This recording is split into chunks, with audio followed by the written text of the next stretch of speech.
Hello friends, good morning. आपके अपने YouTube channel success study circle में मैं योगेंद्र हार्दिक स्वागत करता हूं। जो इस चैनल पे नए हैं वो प्लीज़ चैनल को सब्सक्राइब करें और हमारी वीडियो की नोटिफिकेशन सबसे पहले प्राप्त करने के लिए बेल आइकन ज़रूर दबाएं। दोस्तों, आज है 25 अगस्त और हम 25 अगस्त की प्रमुख करंट अफेयर्स के बारे में आपसे चर्चा करेंगे। तो चलते हैं आज के पहले प्रश्न पर, जो कि स्टैटिक जीके से होता है। आज का पहला प्रश्न है, निम्नलिखित में से किसका चुनाव निर्वाचन आयोग के द्वारा नहीं किया जाता? तो ये नहीं किया जाता मुख्यमंत्री का चुनाव। मुख्यमंत्री का चुनाव है वो चुनाव आयोग निर्वाचन के द्वारा नहीं किया जाता। अनुच्छेद 324 के अनुसार निर्वाचन आयोग है जो राष्ट्रपति और उपराष्ट्रपति का चुनाव करवाता है, किंतु मुख्यमंत्री का चुनाव नहीं करवाता।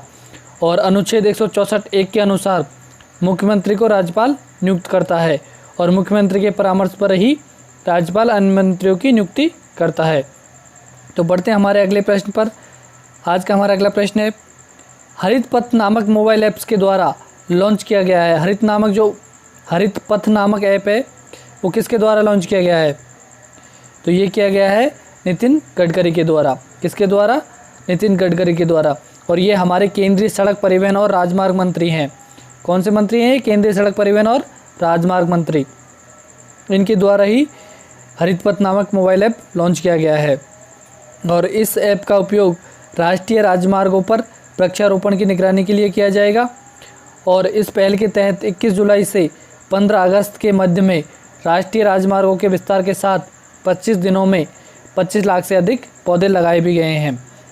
और इस जीपीएस आधारित ऐप को राष्ट्रीय राजमार्ग प्राधिकरण, सड़क और परिवहन मंत्रालय के तहत एक सार्वजनिक क्षेत्र के उपक्रम द्वारा विकसित किया गया है। और जो अमित शाह हैं वो हमारे हैं गृह मंत्री। अमित शाह कौन है? गृह मंत्री है। नरेंद्र मोदी को आप सब जानते हो, वो हमारे प्रधानमंत्री हैं। और हर्षवर्धन सिंह केंद्रीय स्वास्थ्य और परिवार कल्याण मंत्री हैं। तो बढ़ते हैं हमारे अगले प्रश्न पर। हमारा अगला प्रश्न है, किस बैंक के द्वारा गिग ए अपॉर्चुनिटी नामक एक नई पहल शुरू की है? ये की है एक्सिस बैंक के द्वारा। किसके द्वारा? एक्सिस बैंक के द्वारा। तो ऑप्शन सी हमारा राइट आंसर होगा। और इस पहल का उद्देश्य कुशल प्रतिभाओं को आकर्षित करना है जो देश में कहीं से भी अथवा दूर दराज से बैठे भी बैंक के साथ काम कर सके। और इस भर्ती मॉडल में 2 वर्किंग पैटर्न शामिल किए गए हैं। एक तो पूर्णकालिक स्थायी नौकरी यानी कि फुल टाइम परमानेंट जॉब, और दूसरा परियोजना की अवधि पर आधारित है जो कि अस्थायी होगा यानी कि परमानेंट नहीं होगा। और एक्सिस बैंक की इस पहल का लक्ष्य है कि 800 से 1000 लोगों को रोजगार प्रदान किया जाए। तो बात आई है एक्सिस बैंक की। तो एक्सिस बैंक की स्थापना हुई थी 1993 में और इसका मुख्यालय है मुंबई में। और एक्सिस बैंक के एमडी और सीईओ हैं अमिताभ चौधरी। कौन है? अमिताभ चौधरी इसके एमडी और सीईओ हैं। तो बात करें अगले प्रश्न की। तो हमारा अगला प्रश्न है, ट्राइब्स इंडिया शोरूम का उद्घाटन किस मंत्रालय के द्वारा किया गया है? तो ये किया गया है जनजातीय मंत्रालय के द्वारा। किसके द्वारा? जनजातीय मंत्रालय के द्वारा। और ट्राइब्स इंडिया शोरूम है आदिवासी लोगों की आजीविका को बढ़ाने के लिए ट्राइफेड जनजातीय मामलों के मंत्रालय की एक पहल है। और जनजातीय आय बढ़ाने के लिए ट्राइब्स इंडिया ऑन व्हील भी हाल ही में लॉन्च की गई थी। तो जो हमारे जनजातीय मामलों के मंत्री हैं वो है अर्जुन मुंडा, और उन्हीं के द्वारा इसका उद्घाटन किया गया था। तो बढ़ते हमारे अगले प्रश्न पर। हमारा अगला प्रश्न है, पर्यटन मंत्रालय ने पर्यटन को बढ़ावा देने के लिए किसके साथ समझौता किया है? तो ये किया है TAAI और FLO के द्वारा।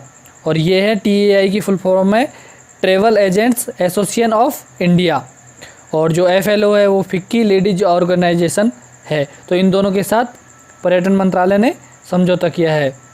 और तीनों के बीच साझेदारी का उद्देश्य है पर्यटन क्षेत्र में महिलाओं की भागीदारी को बढ़ाना और उन्हें भारत के पर्यटन कार्यबल का एक अभिन्न हिस्सा बनाने में सक्षम बनाना है। और यह राज्य पर्यटन विभागों और राज्य पर्यटन नियमों के माध्यम से जागरूकता उत्पन्न की जा सकेगी, जिससे महत्वपूर्ण भूमिका को उजागर किया जा सकेगा। तो ये एक स्पेशल महिलाओं के लिए बनाई गई है। तो बढ़ते हैं हमारे अगले प्रश्न पर। हमारा अगला प्रश्न है, भारत के सबसे लंबे नदी रोपवे का उद्घाटन कहाँ किया गया है? तो ये किया गया है असम में। कहाँ पर? तो इसका राइट आंसर होगा ऑप्शन डी, असम में। और यह रोपवे कुल 1.8 किलोमीटर लंबा है जो ब्रह्मपुत्र नदी पर गुवाहाटी और उत्तरी गुवाहाटी को आपस में जोड़ता भी है। इस रोपवे का संचालन गुवाहाटी के कचहरी घाट से उत्तरी गुवाहाटी के डोल गोविंदा मंदिर के बीच में किया जाएगा। तो बढ़ते हैं हमारे अगले प्रश्न पर। हमारा अगला प्रश्न है, निम्नलिखित में से कौन सी कंपनी पुनः निर्धारित किए गए टोक्यो ओलंपिक में भारतीय टीम की आधिकारिक स्पॉन्सर होगी?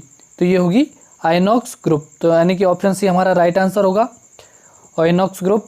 तो बढ़ते हैं हमारे अगले प्रश्न पर। हमारा अगला प्रश्न है, वन अरेंजर्ड मर्डर नामक पुस्तक किसके द्वारा लिखी गई है? तो ये लिखी गई है चेतन भगत के द्वारा। किसके द्वारा? चेतन भगत के द्वारा। तो ऑप्शन ए हमारा राइट आंसर होगा, चेतन भगत। तो बढ़ते हैं हमारे अगले प्रश्न पर। चेतन भगत की ये 9वीं नोवेल है और कुल मिलाकर उन्होंने 11 नोवेल लिखी है, 11 पुस्तक लिखी है और ये 9वीं नोवेल है। तो बढ़ते हैं हमारे अगले प्रश्न पर। हमारा अगला प्रश्न है, हाल ही में आईसीसी हॉल ऑफ फेम शामिल किया गया है, मतलब आईसीसी जो हॉल ऑफ फेम है उसमें शामिल किया गया है। ये किया गया है उपरोक्त सभी को, यानी कि ऑप्शन डी हमारा राइट आंसर होगा, यानी कि जैक्स कालिश, जहीर अब्बास और लिशा स्टोलकर को। और जैक्स कालिश है वो दक्षिण अफ्रीका के महान ऑलराउंडर है, और बात करें जहीर अब्बास की तो ये पाकिस्तान के महान बल्लेबाज हैं, और लिशा स्टाइलेकर ये ऑस्ट्रेलिया की पूर्व कप्तान है, यानी कि महिला पूर्व कप्तान है ऑस्ट्रेलिया की। और बात करें आईसीसी के सीईओ की तो मनु शाहानी है, और आईसीसी का मुख्यालय है दुबई में, और ये दुबई पड़ता है संयुक्त अरब अमीरात में, यानी यूएई में। और आईसीसी के अध्यक्ष हैं इमरान ख्वाजा, और आईसीसी की स्थापना हुई थी 15 जून 1909 को। तो बढ़ते हैं आज के हमारे आखिरी प्रश्न पर। हमारा आखिरी प्रश्न है आज का, जो कि साइंस से रिलेटेड होता है। विटामिन ई का रासायनिक नाम है। तो विटामिन ई का रासायनिक नाम क्या है? ये है टेकोफेरोल, यानी कि ऑप्शन डी हमारा राइट आंसर होगा। तो सारी विटामिनों के नाम मैंने दे रखे हैं, रासायनिक नाम भी यहाँ पे, आप वहाँ से पढ़ लेना। विटामिन ए है उसका रासायनिक नाम है रेटिनॉल, विटामिन बी1 का थाइमिन, विटामिन बी2 का राइबोफ्लेविन, विटामिन बी6 का पायरिडॉक्सिन, विटामिन बी12 का साइनोकोबालामिन, और विटामिन सी का एस्कॉर्बिक एसिड, विटामिन डी का कैल्सीफेरॉल, और विटामिन ई का टेकोफेरॉल, और विटामिन के का है फिलोक्विनोन। तो दोस्तों आज के लिए इतना ही, कल फिर आपसे नए प्रश्नों के साथ मुलाकात होगी। और जो इस चैनल पे नए हैं वो प्लीज़ चैनल को सब्सक्राइब जरूर करें, जिससे कि हमें थोड़ा सा उत्साह मिले। और इस वीडियो के अगर आपको पीडीएफ चाहिए तो हमारे Telegram channel success study circle join करें, वहाँ पर आपको सारी वीडियोज़ की पीडीएफ और न्यूज़पेपर की पीडीएफ भी मिल जाएगी।